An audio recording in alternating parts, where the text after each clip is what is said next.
to read the apology as prescribed by the plenary and by this Senate.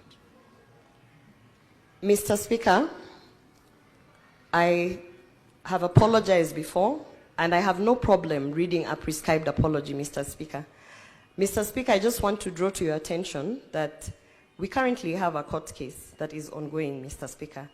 And I have been advised, Mr. Speaker, that the prescribed apology in the wording that it has been put, Mr. Speaker, I've been advised that it is self-incriminating and it undermines my right to a fair process with the current court proceeding that is there. Mr. Speaker, I have no problem apologizing to the House. I've apologized to the House. I continue to say that I apologize for my conduct. I continue to seek to my colleagues that I am sorry on the ways that I offended them. I have no issues apologizing. Even now I am apologizing, Mr. Speaker. And I brought this to your attention prior to this sitting, that there is a sentence there that actually is self-incrimination and that can be used against me in an ongoing court process. And because of this, Mr. Speaker, I had kindly requested to give the apology as I have read it, and even to further tell my colleagues and to this House that I continue to be sorry for the conduct that they perceived to be unbecoming. Mr. Speaker, I don't know how else to appeal, because as I stand here, Mr. Speaker, I have sat out my suspension without pay.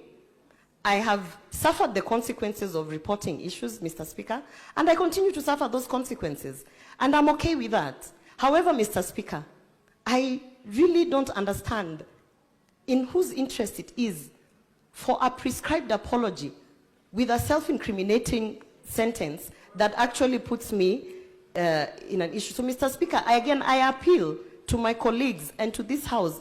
I am sorry. I don't know how else to say I am sorry. I have said I'm sorry before. No. I am saying I'm sorry again, Mr. Speaker. Senator Gloria, you cannot raise a point of order. The senator is not properly admitted to the House. So you cannot raise a point of order against her. Now, Senator Gloria, let me help you.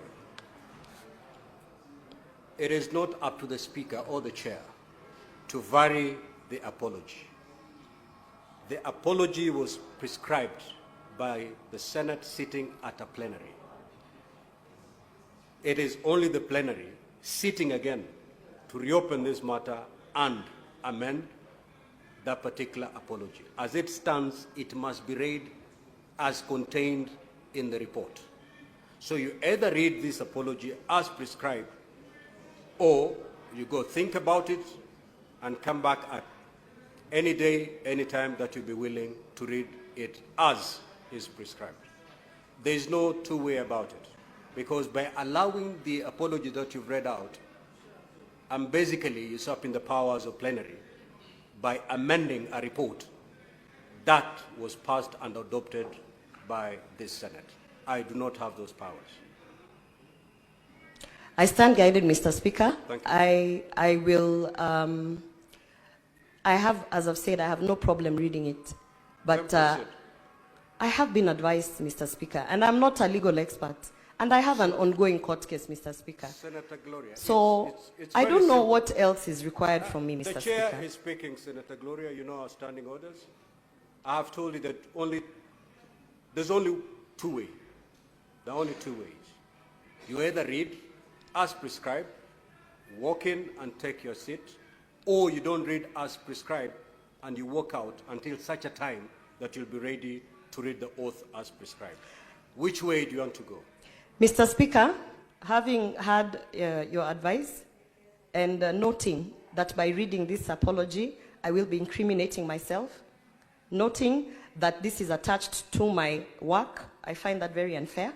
Mr. Speaker, I stand by my dignity and I stand by where I am, and I have no option. Where you have left me, I have no option but to walk away from my duties, because I cannot read an incriminating statement on a matter that has not been investigated. And Mr. Speaker, as it stands, I want to say that this being the last statement that I make, I continue to stand by my statements, and I want to say that it is truly unfair that an incriminating statement is being put in an apology so that I can tie myself down to something that has not been investigated, not by Parliamentary Service Commission, not by this House, not by an independent one. So therefore, Mr. Speaker, I have no option but to actually walk away from chambers as you have directed, Mr. Speaker. And having said that, I would also want to inform this House that it is happening to me now, but it is going to happen to you in the future. Because I am not fighting anyone. I am actually saying I reported a case, it has not been investigated, and the powers that be are actually influencing a process so that I can incriminate myself and therefore perjure myself in a court case that is ongoing. I find this very unfair, and this being the upper house, Mr. Speaker, I want to say that I'm disappointed, and I want to say that I am not going to trade a salary for something that has not been investigated. I can stay without the salary, I can stay without the position, Mr. Speaker, and I still continue to say it is unfair that someone who has reported a matter is being taken through this. Thank you, Mr. Speaker.